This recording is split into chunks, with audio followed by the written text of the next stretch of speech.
everybody, this is Eve West. Thank you for tuning into my YouTube channel. This channel is dedicated to promoting a book I wrote. It's called Follow. It's an ebook you can find on Amazon.com under the Kindles tab. My book deals with a holistic view of spirituality, looking at it not just from a conceptual, metaphysical point of view, like love and intuition, creativity, and things like that, but also from the reptilian brain, where we can see, taste, touch, smell, and hear. And so I look at various controversial topics like sex and money, race, and things that, we typically are forbidden, or, we're really conditioned not to talk about in the Matrix, but they really have a lot to do with us in a spiritual sense as well. And so, I really look at the various constructs of the Matrix and how they are used to divide the mind between Adam and Eve, or the conscious and unconscious mind. It's called Isis and Ra in Egyptian mythology, or Adam and Eve in Christian theology. So, I really talk about that. Talk about the elite that facilitate this hellhole. That's why we say hello. And I talk about, how, this book relates to the holistic view of spirituality, relates to my life as a microcosm, and how that filters into the glamour of the world, the macrocosm of the world itself. And so this video is actually very dark. That's why normally I don't take my videos in the dark. But this video is actually very dark, if you will, because it deals with mind torture, with what some people refer to as MK Ultra, monarch programming. And so I'm going to talk a lot about mind torture, a lot about gang stalking, more specifically. There's another video that I did. It's called Gedankenkontrolle. And Gedankenkontrolle is the German word for mind control. And so I explore various types of mind control in Gedankenkontrolle, such as synchronicities, no-touch torture, what else? Just different things, if you will, sensory overstimulation and stuff like that, that I really focus on. But here I want to focus mainly on gang stalking. Gang stalking is something that you experience in the Matrix environment, in this altered reality, if you will, which is really given off by the pineal gland, the imbalance of your pineal gland. It is really, because your pineal gland is connected. If you look at spiritual circles and doctrines and things like that, they speak of how the pineal gland is related to Saturn. And so Saturn, because all the chakras in the system have planets or planets, and so Saturn is the one that, the planet of restriction. It's the planet of restriction. And so when you start to wake up and your DNA or your melanin is activated, your soul is activated within the Matrix environment, you start to experience lack. And so this goes into, from a Christian theological point of view, this goes into the mark of the beast and how you can't buy and sell in the world, or what have you. And so this is what happens to you once Lucifer shows up, so to speak. And so, I don't want people to really get the wrong idea about Lucifer. Within the Matrix environment, Lucifer has been demonized, right? And so really I'm going to take the concept of Lucifer and invert it. So growing up, I was always taught Lucifer is bad. Lucifer is the devil. You should try to get away from Lucifer and so forth. If you see Lucifer, whatever, Well, Lucifer just means light bearer, and light refers to knowledge. For example, in the movie Lucy, you see Scarlett Johansson. She becomes Lucy, or Lucifer. She becomes a being of knowledge. And so once she reaches her plateau of knowledge, then she disappears. Her crescendo of knowledge, she disappears. And so her ego pretty much goes away. And so she becomes one with everything and everyone. And so this is who Lucifer is. That is Lucy. And so whenever you start to realize and see all the glitches in the Matrix because of your, I would say your DNA activation, then you become Lucifer. And so when you become Lucifer, then everything within your environment is going to attack you like you're a virus. It's kind of like, you can think of conception. So in reincarnation, right, it's basically, birth and then death, right? And so you can think of when you're dying and you're being reincarnated like conception. So when you have an egg, right, that before it's about to be fertilized for conception, you have sperm. And so the sperm are actually trying to get into the egg to activate it, if you will, so it can birth another life.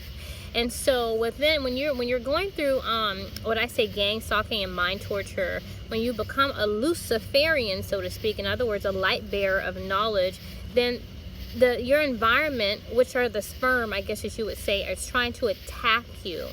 It's trying to attack you and trying to get rid of you, trying to kill the ego, or Jesus, if you will, trying to kill the solar plexus, which is the masculine aspect of the soul.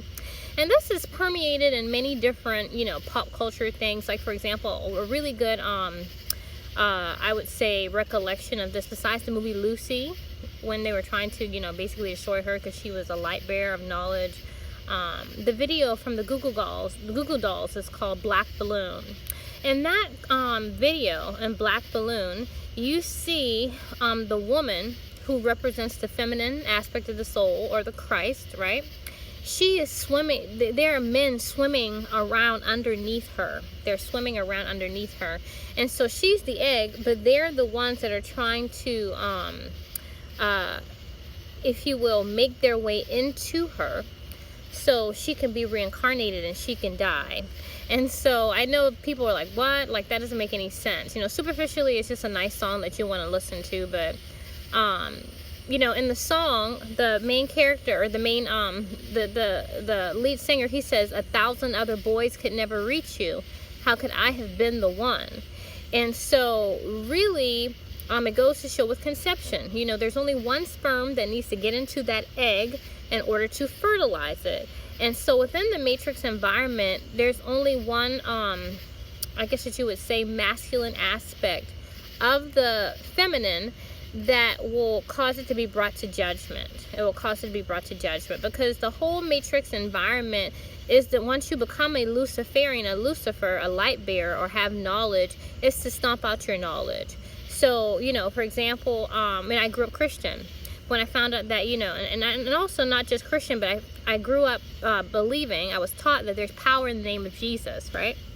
So when I found out that his name would not have been Jesus, because the letter J wouldn't have been out when he would have walked the earth, and I realized the matrix environment, this false illusory environment, it made me question my religion. And so that caused me to be at odds with other people who are bound by the religion. So, for example, like my family, when I started to bring my, my findings, my knowledge, if you will, to my family, they became very afraid and very hostile, actually, towards me. And it's not like I was trying to impose my beliefs upon people, but I wanted to share with them the information and the research that I had gotten. But in sharing that research, I was actually ostracized for it. And so this is to show you an example of what it means to be an egg, or to be the feminine principle, and to be, I guess what you would say, Lucifer, and getting the knowledge and becoming the light bearer within the environment, the matrix environment. But when you start to gain knowledge, you will be crucified. And so there's sperm that actually comes around to reincarnate you, because it wants to keep you bound by illusions and bound by dream. And so, especially with the Bible itself, and how it's really based in, I guess you would call Greek mythology. You can see because that's why Jesus is pronounced Jesus in Spanish. It's Zeus. And so when you look at the parallels between things like when Adam and Eve, and Eve and the apple, and how that corresponds to Pandora's box and stuff like that, you see these different correlations between Egyptian mythology and Greek mythology in the Bible. You really see that it's made up, that it's fabricated. It's not real. And the fact that you were taught that it was real and it's not, the people, within your dream, within this illusion, that are bound by the matrix, they are actually designed to handle you. They're designed to get rid of your light, stomp out your light, bring you to judgment, and really restrict you to the point where you blow up and you do something that is, I guess, that would be considered to be wrong. Some people, I remember I was reading something on, I can't remember the exact website, but when the person was talking about gang stalking and mind torture, they talked about it like, say, for example, if you have an animal in a cage. And so you have an animal in the cage, and you keep poking that animal and poking it and poking it and poking it. And you keep doing this, you keep poking it. And then when that animal gets angry and bites you, then you say, that animal bit me. That animal bit me. And so the thing about it is that the programming is a lot like this, and it's so covert because the programming is designed to look like, I guess, like you're crazy. The programming is designed to look like you are mentally unstable, or you're some type of like, I guess what you would call criminal or deviant or something like that. And so the thing is that, you know, when it comes to the programming, it's not the, it's very difficult to explain. They do it so well. It's not really the incidences that are happening in isolation, but it's the amount of the incidents that happen. And so, for example, if you go into, you know, a situation, say you go into a store and, you know, someone steps on your foot or something like that, you know, I mean, that's something that's normal. You know, it's like, okay, I mean, accidents happen. Someone may step on your foot and they may say, I'm sorry, or they may run over your foot with a cart or may knock into you. What have you, just say, excuse me, and that's fine, you know. But if that happens to you 5 times a week, then that is not fine. And so it puts you into a perpetual state of fear. And so the more knowledge that you gain within your environment, the more questions that you start to ask, kind of like a child. You go back to your androgynous state, and children are very, you know, children are very inquisitive. They want to know. They want knowledge. And so this environment is based upon lies. And so when you're seeking knowledge and you become a seeker, if you will, then it becomes a problem. And everybody, like I said, bound within the matrix environment, are trying to get rid of your light and then reincarnate you, bring you to judgment. And so many people in the matrix who are, you know, or who are trying to find their Christ consciousness, if you will, and really ascending to their Christ consciousness, will be put in jail. You will be put in jail. You will be put into some type of insane asylum or something like that. Whereas, you know, they lock you up because they want to paint a picture of you being, you know, just not fitting in. You don't fit in, and so when you don't fit in somewhere, they demonize you.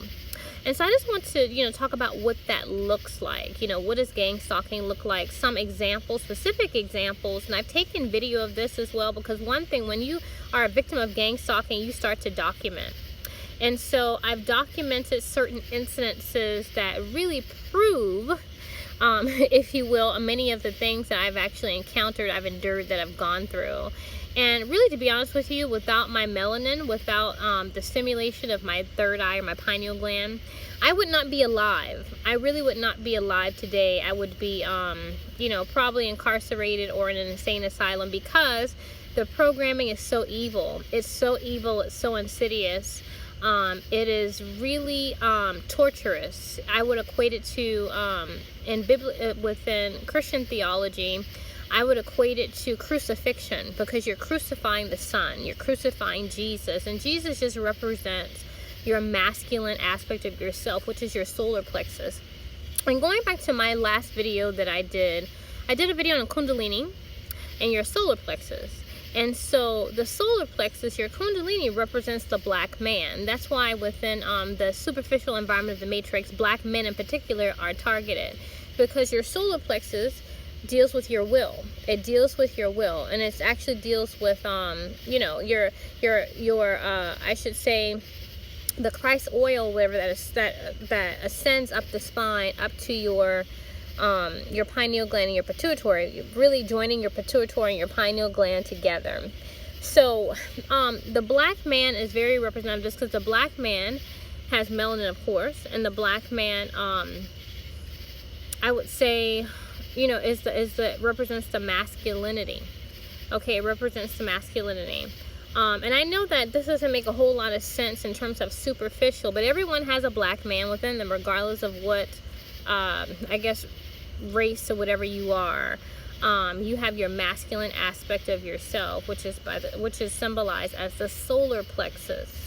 And really, you know, I'm trying to figure out a way to kind of, I don't know, say this or what have you in layman's terms, so you would be able to get it. But, you know, when you think about, you know, a black man, if you will, you think about even being a man in and of itself as masculinity, the melanin actually is connected to the pineal gland. And so the pineal gland is your spiritual self. And, you know, the fact that you're male just shows that you have that masculinity aspect to you. And so really, to be honest with you, when you think about from the superficial atomic level, the black man represents which is Adam, I should say, the first man in the Bible, represents the Christ, because not only does he have the pineal capacity, but he also has the masculinity because of the disposition of being a male. So when you think of male and female, I don't want you to think about it so much in terms of gender, like with someone with a penis or someone with a vagina. Think of it in terms of psychologically, where you have your feminine right brain and your masculine left brain. And so every man has a woman within him, and every woman has a man within her. You have a masculine side, you have a feminine side, regardless of what your gender is. But the matrix environment is designed to take away one aspect of you. And in this case, take away your masculine aspect, or the black man within you. Take away your soul. Soul is connected to melanin. That's why black people often refer to as soul sisters and soul brothers. And when you look at the, I guess as you would call, you know, the laws of the universe, and how it talks about how, you know, we're made to eat certain foods that actually calcify the pineal gland. That's why black people's food is often referred to as soul food. And so a lot of our food has high, you know, salt content and sugar and stuff like that, because that food, according to the laws of the universe, now once you escape the laws of the universe, you can eat whatever you want, but according to the laws of the universe and how we're programmed, soul food actually takes away your soul. It takes away your pineal capacity to see past the constructs of the matrix that create the false ego in the unconscious self. And so really I wanted to make the black man a focal point of this video, because when you see this, how superficially black men and just black people in particular are targeted, it goes to show that that's the principle within yourself that is that they're trying to get rid of. They're trying to get rid of the apple of Eve. If you look at movies like Assassin's Creed and stuff like that, they're trying to get rid of knowledge. The apple of Eve is knowledge. When teachers, you know, have apples, apples represent knowledge. They don't want you to have knowledge here. And when you do have knowledge and you become Lucifer, you will be demonized. And so, like I said, Lucifer, what we've been taught, bad. But when you start to really wake up and have knowledge, you really come to find out that Lucifer, it just means light bearer. It just means someone who has light. They're bright. When someone is smart, they say, oh, they're bright, if you will. And so when you become a bright light here, that becomes an issue, because everyone actually goes to stomp that out, because they are programmed. They're like programs. They're programs to stomp out your light and trying to make you go back to the program, to believe that Jesus, there's power in the name of Jesus, and you know, that these stories are true and they're not made up and based upon Greek mythology and stuff like that. And so have you going outside of yourself to pray to a God outside of yourself, when you are God. You are God within. And so it's really designed overall, this matrix environment, it's designed to make you look without instead of within. So in my next video, I'm going to start talking about specific examples with my gang Stalking. And then in the subsequent videos, I'm going to be showing you specifics in terms of those instances that I've taped to show you the hell, basically, and painting a picture of what the programming is that I've gone through. So thanks so much for listening, guys. I will see you in my next video.